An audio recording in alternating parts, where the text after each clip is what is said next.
Hey guys, welcome to another episode of Tough Garage. On this episode, we'll be righting the wrongs that I made on the last episode.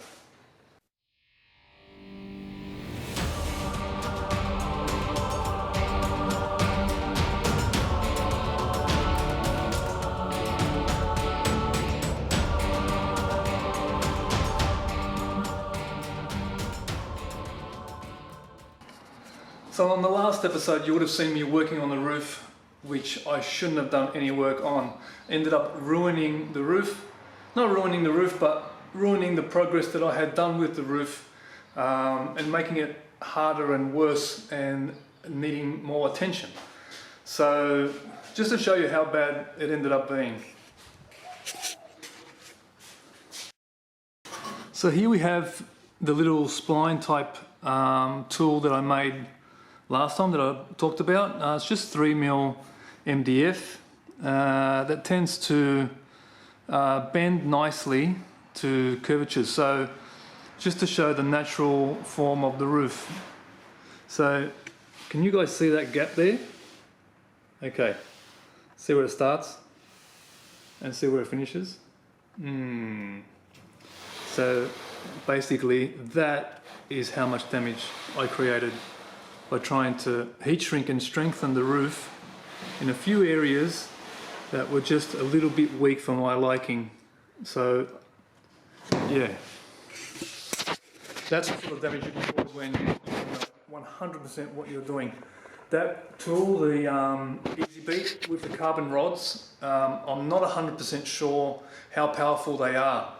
I've seen other videos now on YouTube where they use them as like a plasma cutter type thing and they burn through metal. So obviously extremely powerful. I'm not experienced enough to use them for heat shrinking, obviously.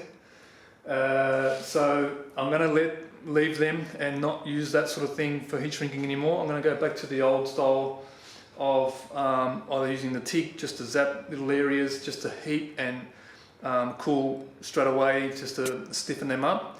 I got told of a different way to use the Easy Beat, to zap an area and break away, zap and break away. So just that heat transfer that's causing on those little spots, but not actually doing a pull, is supposedly good enough to strengthen metal and cause tiny little heat shrinks, but also give it a stiffness that you need. In the meantime, I got told to buy a slapper file and a shoe dolly, which I have. So these are so that's the shoe dolly there. I got a large one or a thick one. There's one called the shoe dolly, but it's called a thin. I thought I'd get the large. It's nice. It's not overly domey. I wish it was a little bit flatter, but it's not too bad. And then you've got obviously the flats, the sharp, you know, the curvature area, the other sharp curve on here. So you've got lots of shapes that you can use. And this is the slapper file. So bought this from VG Auto. Ended up selling the spoon dolly I had, and because I didn't end up using it, and bought this. It's nice and thick, and very, very rough, and sort of you know, the pattern on the file is really, really rough and coarse. So it's nice. Got a lot of nice weight to it, nice grip. And I got told to buy one of these and the dolly,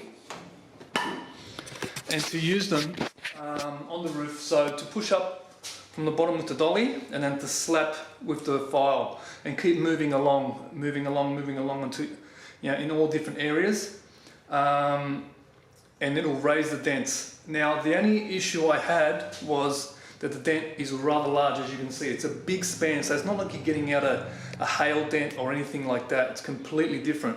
But so far I've just done a little bit on the other side. I've done about a 3-inch span, and it's raised it. And not only has it raised it, it's stiffened it up really, really well.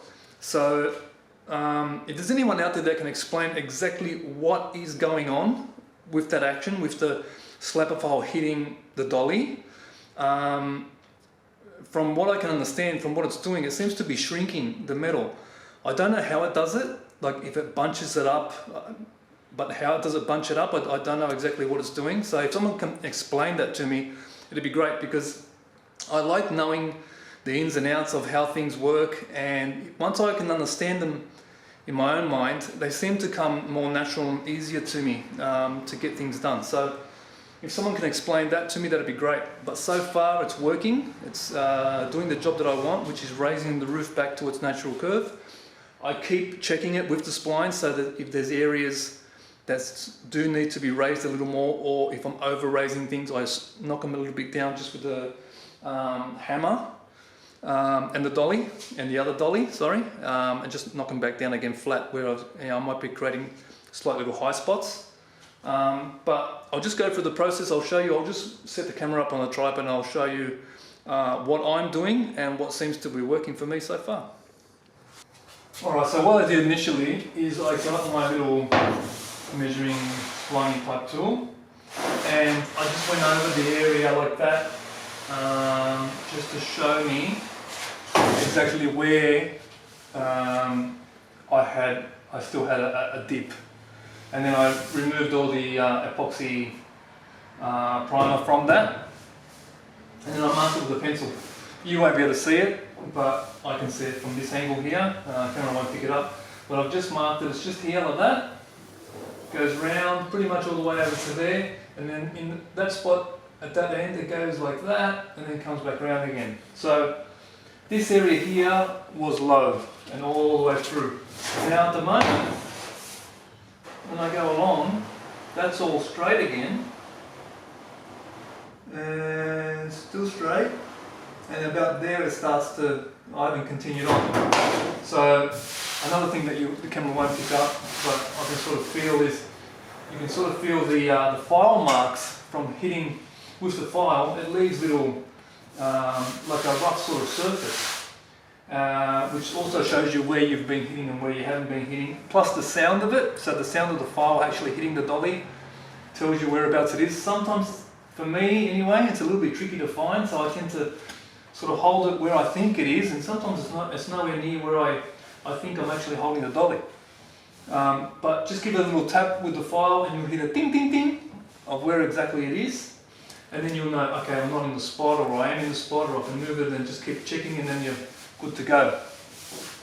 But this area here where I've worked so far is back to being raised and flat. It's not going to be, perfectly straight like it was from factory.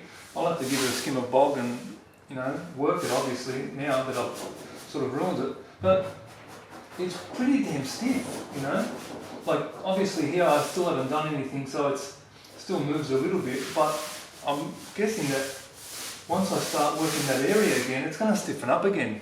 So far I'm really, really happy with the process. So thanks again, AJ, for the tip. So let's continue on.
See, so now, this area here, all nice and flat. Look at that. Okay, it's starting to get into that area. Obviously, it's still weak, but it's amazing. Absolutely amazing what it does.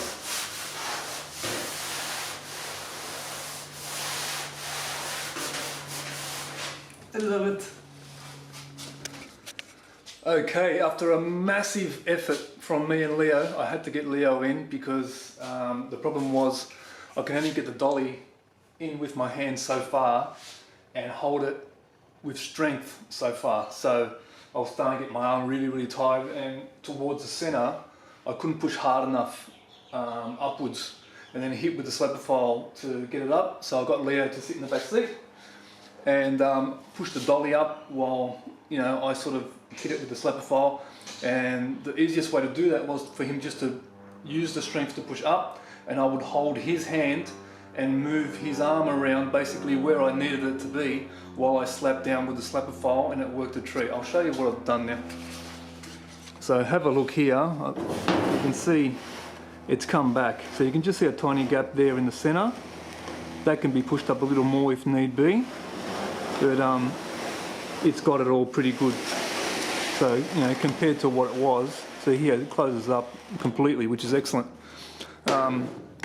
And it's fairly stiff, you know. It's amazing what it does. It just seems to stiffen it as it goes along. Ooh, there's a little bit wobbly, but that's because I've taken the roof brace back out just to make sure everything was 100%. So you can see the difference that the roof brace makes as well. Very oil canny there. I'm not going to touch it. I'm just going to put the brace back on, let it do its job.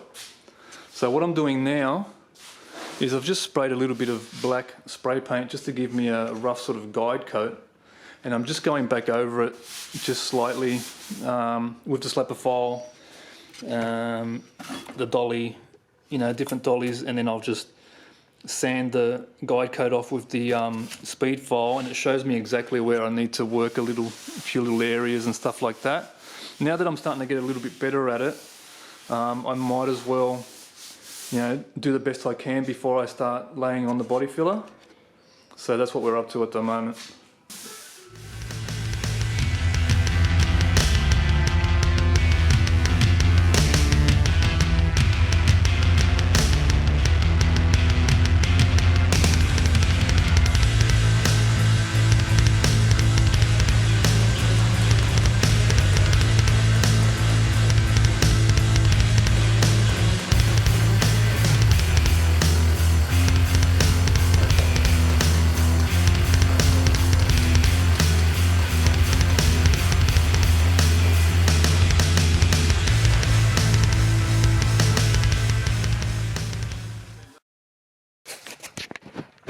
Guess who finished with the bloody roof? Oh, I'm so happy, guys. So happy now. It's nice and solid everywhere. I did a couple of little trials of shrinking just to stiffen it up in these areas here, as you can see where I've marked out, or where I had marked out. So these two circles here were moving quite a lot, as you can see now, even just with one finger. They're pretty solid, you know. So yeah, I'm really happy the whole roof's done. And because my panel beating skills have been getting slowly better and better, I managed to get the sides a little nicer than they were before. So yeah, that little slapper and the dolly really do a hell of a job. So that's all done now. So now all I'm going to do is I'm just going to deoxidine the roof again, because of course I've put all my hands all over the bare metal where I've been checking and rechecking as I've been going along doing the work. So I'll just deoxidine that now just to make sure it's 100% clean. Then I'm going to hit it with the whizzer with the soft pad so it gets into all the little dents and crevices and nooks and crannies, hopefully, just to scuff up all the epoxy. And now I'll give it another coat of epoxy just to get it all fresh again and ready for body work. So I'll just do that now.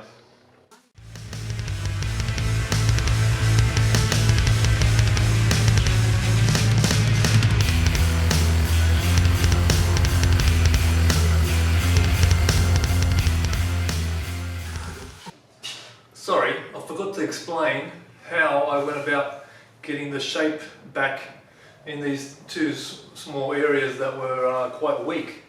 So I tried a different technique that was advised to me, to use the easy beat and not actually give it a pull. So give it a zap, break, zap, break, and just with that little bit of heat, it would shrink an area. I didn't want it to shrink, I just wanted it to anneal the metal a little bit and sort of stiffen it. It didn't do that, it shrunk it. So it actually, these sort of small areas got a little low, a little flatter, and then I had to use the dolly from the bottom and the slapper file and bring it back up again. The good thing about that was the method with the zap and break didn't actually stiffen the metal at all, so it didn't work very well for me in this situation. It did start to, like I said, sink down a little, but with the dolly and the slapper seems to shrink and tighten the metal together with the roughness of the file. I don't know how it works, I'm still not sure exactly how it works, but I was able to get the shape back up, so get that curve of the roof back as best I could. You'll see once I epoxy it, it's still got dents and stuff all over it now, worse than it was because of me and because of what I've done, but at least it's stiff now, it's workable. I can lay on body filler and start shaping it perfectly again. So I'm happy. I'm happy that I did ruin one thing, although I did get the sides much better, and they were really bad to start with. So I'm happy with them. They've come out a lot better. They've got a lot more shape, and I've lifted a lot of the dents that were along these two edges here. But I've added tiny little dents now from, you know, dolly and slapper work that'll need, you know, a skim of body filler across the whole, you know, roof skin. But yeah, anyway, just wiping off the water now. I'm at the water stage, so just wiping off the water, and then just to make it dry again. Then I'll hit it with Mepho. You've seen me do this a million times, I'm sure, in the other videos. For those of you who haven't seen me do this, just deoxidine, then with a damp rag with water, wipe majority of that deoxidine off. I like to dry it again, so I'll dry it now with just a clean rag, and then another rag with methylated spirits, and that seems to neutralize it and get it ready to whatever you want to do, which in this case will be spraying on some more epoxy. Okay.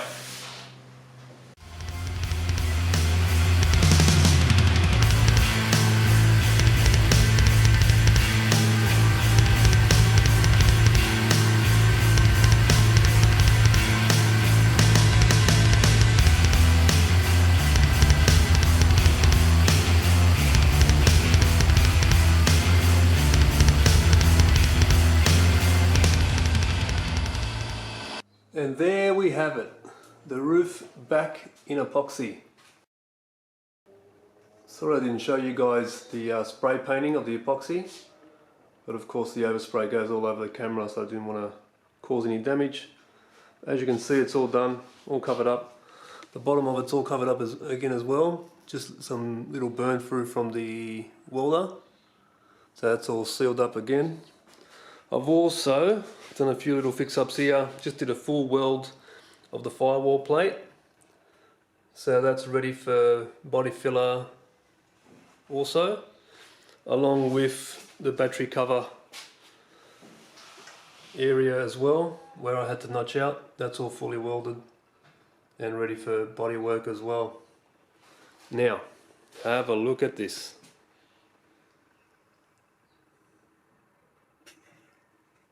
How good is that? As you can see, I ended up getting the pattern made into the top half or top cover of the airbox, so it matches the rocker cover and the intake plenum, which is a factory forward sort of pattern. So my brother-in-law, who owns the mini truck, if you guys have seen the feature car, which is the Purple Rodeo mini truck, he did this for me. I absolutely love it. Turned out lovely. So the top cover just screws in on the sides there. Couple of little screws and it holds it in place. All sealed up. Just looks fantastic. So what I'm thinking now is to make another one for this side, so everything's symmetrical, and use that as the radiator expansion tank or coolant overflow. So I'll put one in there and that'll look really nice.